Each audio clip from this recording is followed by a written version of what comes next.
Sagittarius, this is your week ahead astrology forecast by Astrology Motivation from Born Without Boundaries.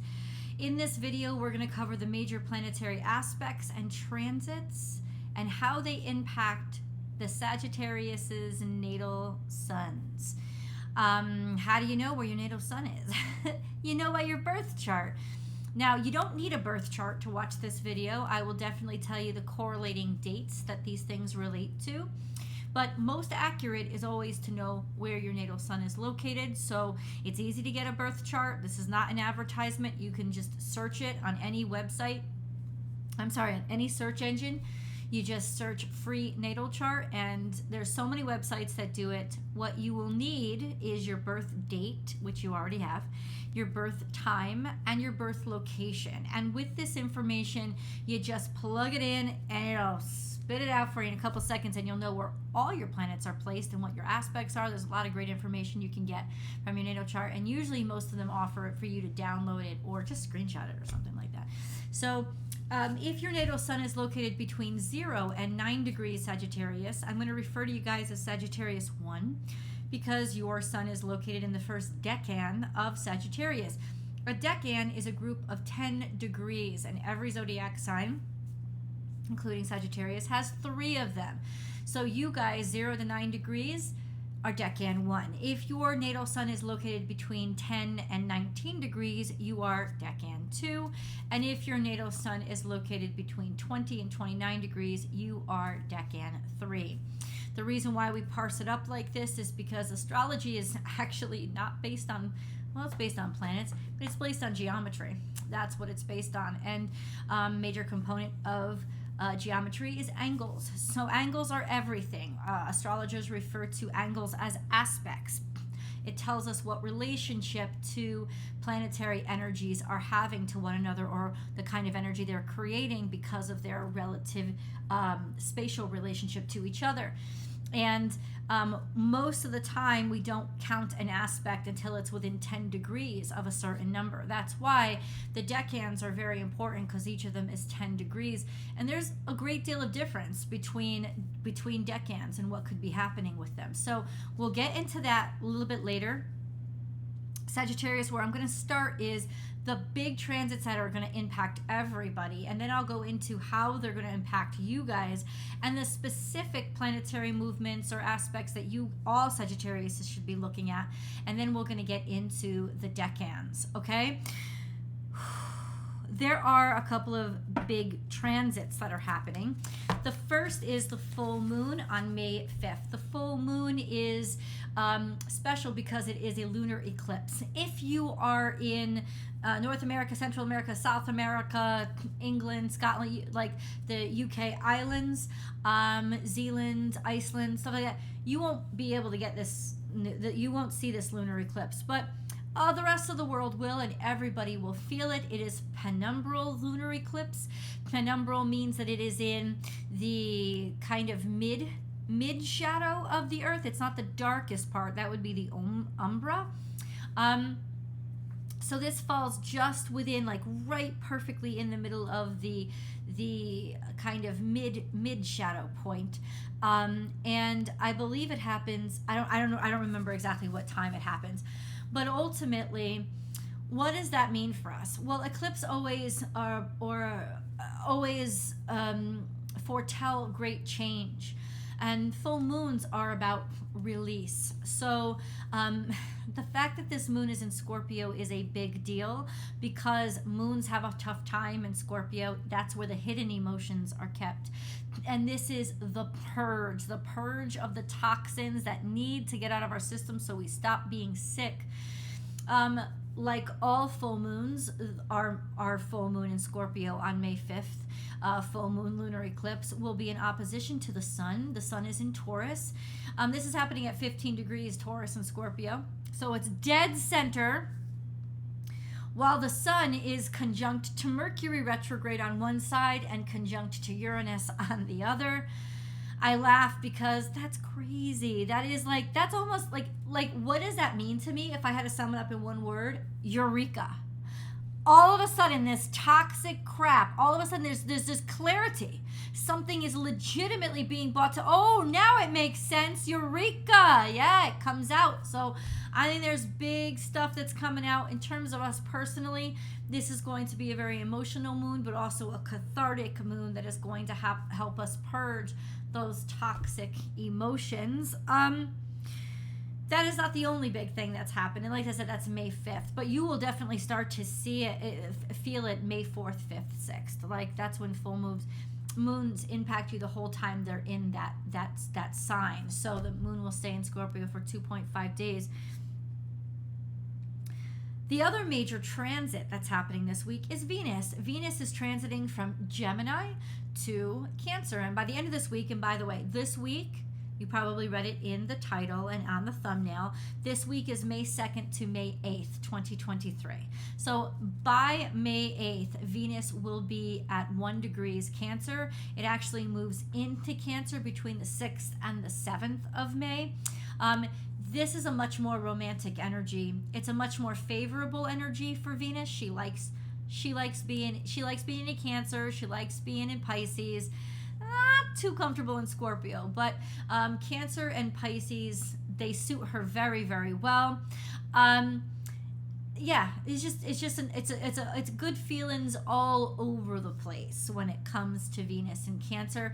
She is more loving, more family oriented, more nurturing, gentler, kinder, and this is definitely a time when friendship can become something much deeper, and people are definitely willing and open for deeper connections and more long-term connections. So if you met when Venus was in Gemini and you've been keeping it casual all that time, good on you. You've had time to get to know each other, and this will be the time when it will definitely deepen.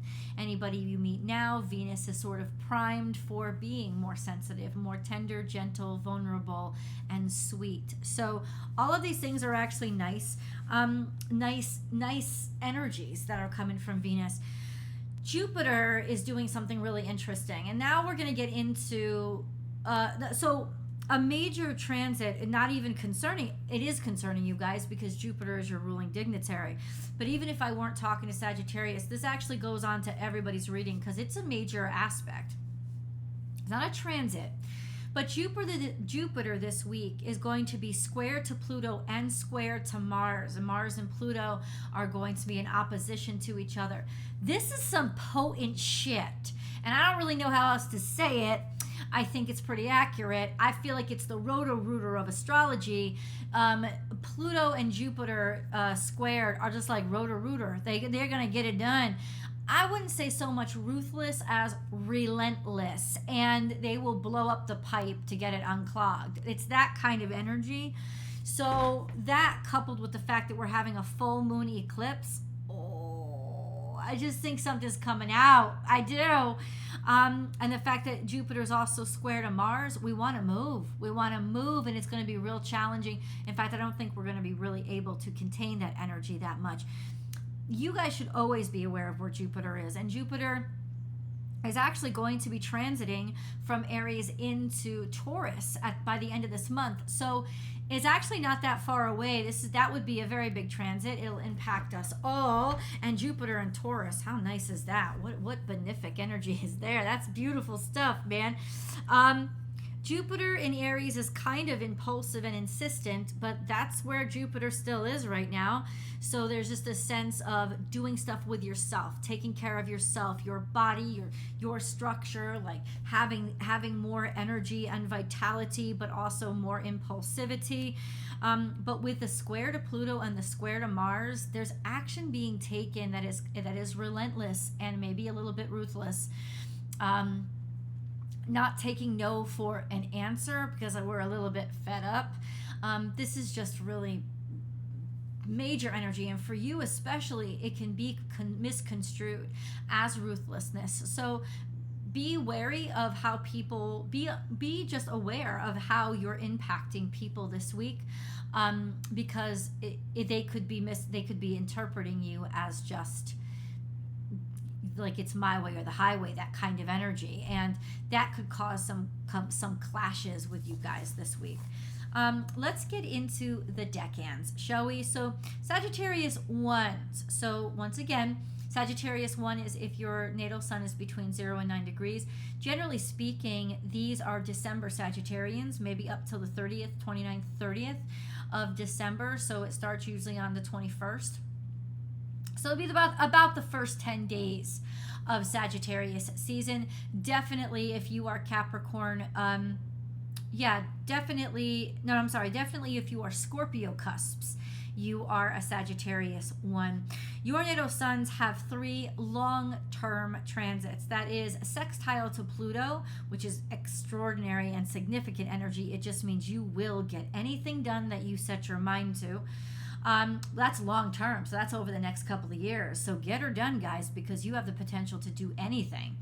And then we have Saturn square to Saturn. You will clash with law, rules, regulations, and commitments. So try at this point to stop committing yourself to anything that you may not want long term. And then close out or finish up any commitments that you may be done with. And I think by this point you would know it. And then we have the trine to Neptune, which is long term as well. That is extremely creative energy. With this kind of energy, there's not much that you can't get done. You will clash with authority and authority figures, but it seems like over this next year, it's going to be especially prudent, and it may actually change what you want to do for a living, or what you want your career to be in. This week and for the next couple of weeks, so it's more short-term aspect, your natal suns are quincunx to Jupiter. Quincunx is a frustrating energy that is meant to entice and rattle and push you. It just feels like it's a little bit too hard being pushed. Being quincunx to your natural ruler, Jupiter, is just frustrating energy. So it could be that you want to grow too fast, but there's a lot of holdups. So holding yourself back might be a little bit challenging for you this week, but that's also a good time. So a lot might come out around that full moon. Punch a punching bag, don't punch a person. Just an FYI. Sagittarius 2s. So your natal sun has a long-term trine to Chiron. That's been going on for a while already because Chiron is dead center in Aries. I think it's like 17, 18 degrees right now. Your natal suns, Sagittarius 2s, I would say in terms of birthdays, definitely December 1st, maybe December 1st through 10th. Maybe December 30th through 10th. It's sort of the first like 10 days in the month of December is generally speaking Sagittarius 2s. That toggles a bit, but about there. Your natal suns, the trine to Chiron is just healing up past hurts. Healing, especially because Chiron is in Aries, physical ailments, actual physical suffering, actual physical like ouch and pain. So this is a time for major healing to be happening over the next couple of years, and I'm sure that it's already started. This is the time that it's naturally going to actually produce a lot of progress for you. Yeah, absolutely. But this week, your natal suns are quincunx the sun and quincunx Uranus, and the sun and Uranus are conjunct this week. Also, during that full moon, your natal suns are going to be quincunx to the sun conjunct Uranus.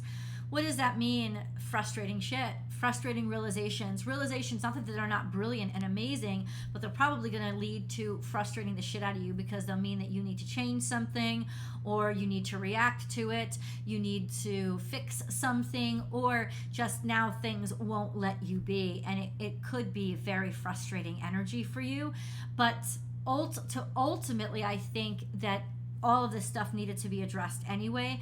I just think that it could have a major impact, especially during the full moon. Discoveries, those realizations, what becomes clear to you may really be irritating the living daylights out of you. And then we have Sagittarius 3s. Sagittarius 3s, especially if you are a Capricorn cusp, you are going to be opposite Venus transiting into Capricorn. Venus transiting into Cancer. Definitely by the 5th, around the full moon, this opposition is going to be full blown. Opposition to Venus is very distracting energy. It's like it's intensity in relationships that could be very, like I said, distracting. Not a great time. More frustration happens than anything else when it comes to the way things look or the aesthetics of things. So it's mostly pertinent for you to be patient, or try to find a level of patience with yourself and with other people. Tension absolutely can arise, especially with attraction when it comes to inside relationships especially, but attraction in general can be very frustrating. If you're dating right now, you could get very frustrated and just do nothing but, what is it, swipe left, swipe, whatever the rejection way is, like not seeing anything that really turns you on. Not a great time for this week. Not a great time to start dating. Not a great time to change your hair or change anything aesthetic about your environment. Just wait a week. That would be best. This week, and I think into next week, your natal suns are trine to Jupiter. This is one of the most benefic and blessed aspects in astrology. This means good luck and harmony. Good luck harmonizing you, things just kind of working out. And especially since Jupiter is square to Pluto and Mars, it is going to come with a passion. It's going to come with a fever, and it's not going to come lightly. It is going to come maybe through arguments or just intense confrontations, but you will get things done, and good things will work out for you, even if they start out very, very intense and frustrated. Then we have a square to Neptune, which is long term. Your natal suns have been experiencing that and will experience that for a while. That could be very distracting and delusional, but since nothing is exacerbating Neptune right now and you've been dealing with it for a while, I don't think it's going to play that big of a role. And then we have the sextile to Saturn, also very long term. This is definitely a time to start dreaming up what you want to be and what you want to do and where you want your career, because for the next year, that sextile to Saturn is really going to help you be taken seriously and find people who want to make commitments to you. So definitely get on out there. With that natal sun square to Neptune, there's also a great deal of creativity. That's the one upside of it. It can be a little bit distracting, but thinking outside of the box sometimes is exactly what you need in order to take those steps that you need to take to open those opportunities up for yourself. And I think you will find that, especially with this trine this week to Jupiter, there's a lot of luck in whatever you try to do or put action to this week. So keep that in mind. All right, Sagittarius, I love you guys like crazy. Please, if you haven't already, subscribe to the channel and give this reading a thumbs up.